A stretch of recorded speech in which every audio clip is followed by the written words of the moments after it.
Monsieur le député, bonjour. Bonjour. On vous rencontre aujourd'hui au commissariat central de Toulon. Quel est l'objectif de votre rencontre avec le directeur départemental de la sécurité publique? L'objectif de ce matin est double. Déjà, je voulais aborder avec monsieur le directeur la question de la police de sécurité au quotidien, puisque c'est une réforme qui est en train d'être mise en place, et je voulais échanger avec lui et avoir aussi une remontée du terrain, des informations, des besoins sur le terrain à ce sujet-là. Puis également, mais là de manière plus informelle, j'ai été désigné au niveau de Paris porte-parole sur l'ensemble des budgets mission sécurité intérieure.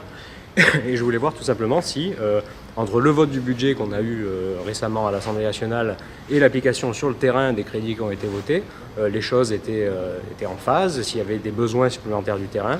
Et j'ai pu échanger avec le directeur de manière très directe sur le budget qui a été voté, mais également sur les besoins et l'application du budget qui est voté chaque année à Paris dans les circonscriptions de terrain.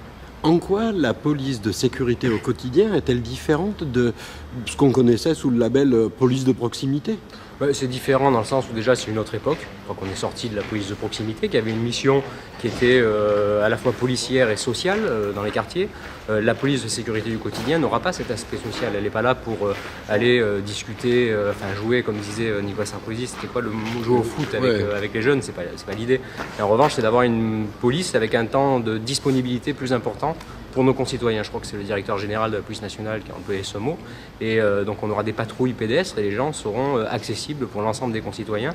Ils iront dans des endroits où aujourd'hui la police n'a pas forcément les moyens ou le temps d'aller.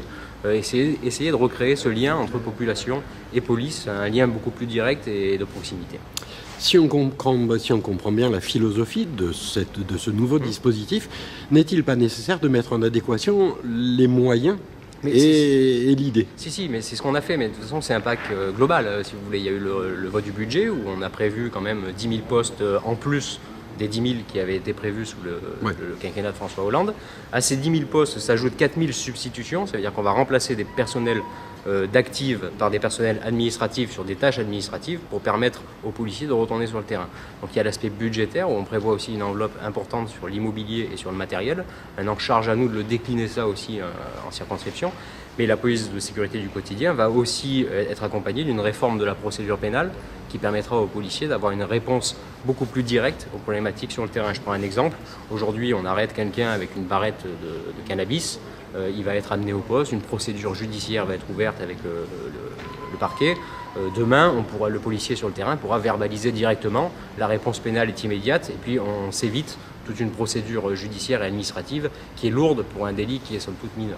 Quand on parle de budget pour la police nationale, on parle souvent d'investissement, rarement de fonctionnement.